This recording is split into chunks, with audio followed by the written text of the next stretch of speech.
Hey guys, welcome back. I hope you all are doing good.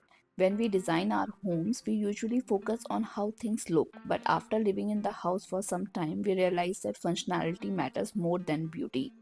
So, in today's video, I'm going to share 7 important interior mistakes that you should avoid while designing your home. The first mistake many people do is installing too much fixed furniture. Built-in furniture अच्छे तो लगते हैं, neat and seamless लगते हैं, but the problem is it reduces the flexibility. For example बहुत सारे लोग जो हैं अपनी स्टडी टेबल को फिक्स करवा लेते हैं, टीवी यूनिट्स को फिक्स करवा लेते हैं, बेड्स फिक्स होते हैं, साइड टेबल फिक्स होती हैं। एट द बिगनिंग ये सही लगते हैं, काफ़ी अच्छे लगते हैं, but over a period of time जब आपकी नीड्स चेंज होती हैं तो आपकी जो फ्लेक्सिबिलिटी है वो बिल्कुल ख़त्म हो जाती है and it will cost you a lot to change that. And वहीं जब आपका फर्नीचर मूवेबल होता है तो आप अपने फर्नीचर को जब चाहें तब अपग्रेड कर सकते हैं, ज़्यादा स्पेस क्रिएट कर सकते हैं, चीज़ों को इधर से उधर शिफ्ट करके स्पेस को ज़्यादा अच्छा एंड रिफ्रेशिंग लुक दे सकते हैं। लेकिन जब सब कुछ फिक्स्ड है तो यू लूज़ दैट फ्रीडम। मेरे घर में मैंने काफ़ी कम फर्नीचर है जो फिक्स बनवाया, लाइक ये शू रैक जो है वो फिक्स्ड है, उसके अलावा मेरा जो ड्रेसिंग टेबल है वो फिक्स्ड है एंड रूम्स की वार्डरोब तो फिक्स्ड ही रहती हैं। तो ये सारी चीज़ें मैंने जस्ट फिक्स कराई हैं, अदरवाइज मेरा सारा फर्नीचर मूवेबल है। तो जब भी मैं किसी चीज़ से बोर हो जाती हूँ या वो मेरी नीड के अकॉर्डिंगली मेरे स्पेस पे फिट नहीं हो रहा है तो मैं उसे चेंज कर सकती हूँ या फिर अपग्रेड कर सकती हूँ। सो जितना फर्नीचर आपका मूवेबल होगा उतना ही आपका घर ज़्यादा अडेप्टेबल रहेगा in the long run.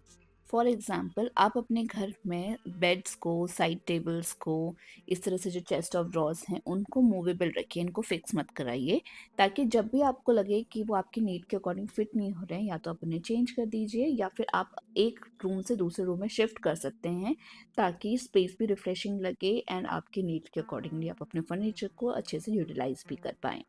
And movable furniture का एक और फ़ायदा है कि it will cost you less than the fix furniture, क्योंकि जब आप इंटीरियर करवाते हो तो सारे इंटीरियर डिज़ाइनिंग फर्म जो हैं वो आपसे अच्छा खासा चार्ज करती है for fix beds, side tables या कोई भी फर्नीचर आप फिक्स बनवा रहे हो। वहीं अगर आप उसको लूज़ फर्नीचर रखते हो, अपने हिसाब से बनवाते हो, तो वो आपको बहुत कम प्राइस पे बन जाएगा। सो इस तरह से आप अपने इंटीरियर के बजट को भी कम कर सकते हो। फॉर एग्ज़ाम्पल इस रूम में टीवी यूनिट नहीं बनवाया हम लोगों ने, उसकी जगह वी डिसाइडेड कि उसको वॉल माउंट करके हम नीचे यहाँ पे एक चेस्ट ऑफ ड्रॉर रखेंगे जो कि एक स्टोरेज का काम भी करेगी। एंड अगर इन फ्यूचर मैं इस यूनिट से बोर हो गई या मुझे अच्छा नहीं लगा तो मैं उसे चेंज कर सकती हूँ, एक नया लुक दे सकती हूँ। सो जब मैं अपने घर का इंटीरियर करवा रही थी तो मैंने सीलिंग हाइट के कर्टेन्स चूज़ करे थे एंड वहाँ पे भी मैंने बहुत कॉन्शियस डिसीजन लिया था कि मुझे ट्रैक वाले कर्टेन्स नहीं लगवाने हैं, मुझे सिंपल जो ट्रेडिशनली हमारे घरों में लगते हैं इस तरह से रॉड सिस्टम में, मैं वही वाले कर्टेन्स लगवाऊंगी। रीज़न भी एक तो ट्रैक वाले जो कर्टेन्स होते हैं उनको स्टिच कराने में बहुत कॉस्टिंग आती है। ठीक है, आप बहुत फ्रीक्वेंटली उन्हें चेंज नहीं कर सकते बिकॉज़ कॉस्टली रहते हैं। सेकंड प्रॉब्लम ये है जो सीलिंग ट्रैक्स होते हैं उनको मेंटेन करना बहुत मुश्किल होता है। अगर कभी कोई ख़राब हो गया तो उसको चेंज कराने में, रिपेयर कराने में वो भी काफ़ी एक कॉस्टली अफेयर रहता है। थर्ड प्रॉब्लम इज़ दैट कि जो अगर आपने ब्लैकआउट कर्टेन्स लगाए हैं तो वो आप घर पे भी वॉश नहीं कर सकते हो, आपको बाहर ड्राई क्लीनिंग के लिए देना पड़ेगा बिकॉज़ बहुत हेवी रहते हैं। अगर आपने भी ट्रैक वाले कर्टेन्स लगाए हैं एंड इस तरीके की प्रॉब्लम आपने फेस करी है then do let me know and इसके क्या फ़ायदे हैं वो भी आप मुझे बता सकते हो। मैंने भी यहाँ पे सीलिंग हाइट के कर्टेन्स लगाए हैं। 2 सीलिंग हाइट के कर्टेन्स जो हैं रूम को ज़्यादा टॉलर एंड लग्ज़ूरियस बनाते हैं, लेकिन प्रैक्टिकली थोड़े-से डिफ़िकल्ट हैं टू मेंटेन। इंस्टेड हम लोग ये कर सकते हैं कि install the curtains a little above the window frame और the door frame, not directly from the ceiling. ये एक अच्छी हाइट इफ़ेक्ट भी देगा एंड ज़्यादा प्रैक्टिकल होगा एंड ईज़ी टू मेंटेन रहेगा।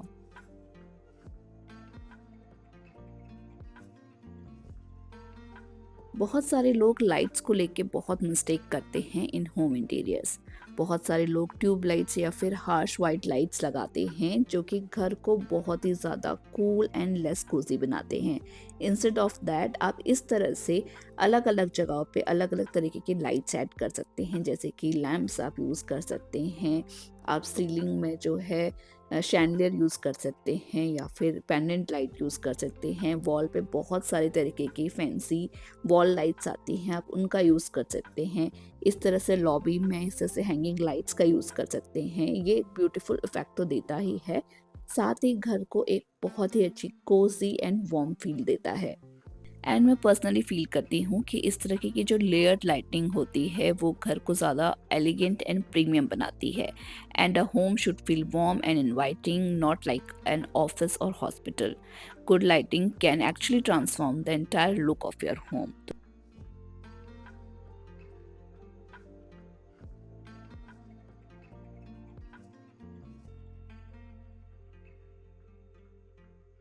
ड्रॉअर की जो डेप्थ है वो बहुत ज़रूरी है। इस चीज़ का ध्यान में रखिए कि जब भी आप कोई ड्रॉअर बना रहे हैं उसकी जो डेप्थ है वो एटलीस्ट 6 इंचेस तो होनी ही चाहिए।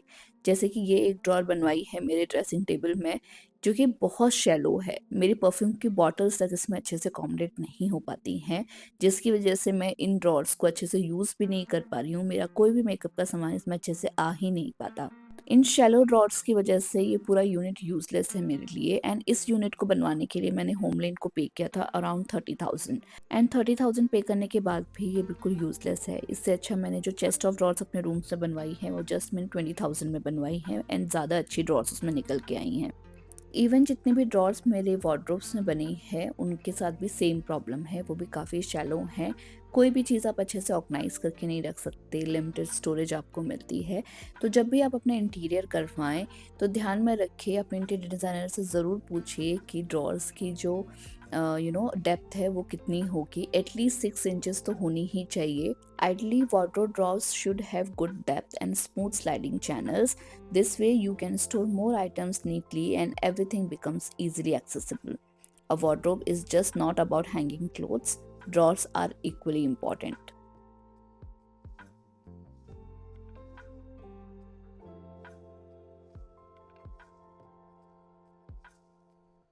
वार्डरोब को अच्छे से डिज़ाइन करना भी बहुत ज़रूरी है। अगर आप थॉटफुली डिज़ाइन करते हैं अपनी वार्डरोब तो आप हर सेक्शन को बहुत अच्छे से यूटिलाइज कर सकते हैं एंड उसे बहुत अच्छी तरह से वेल ऑर्गेनाइज तरीके से रख सकते हैं।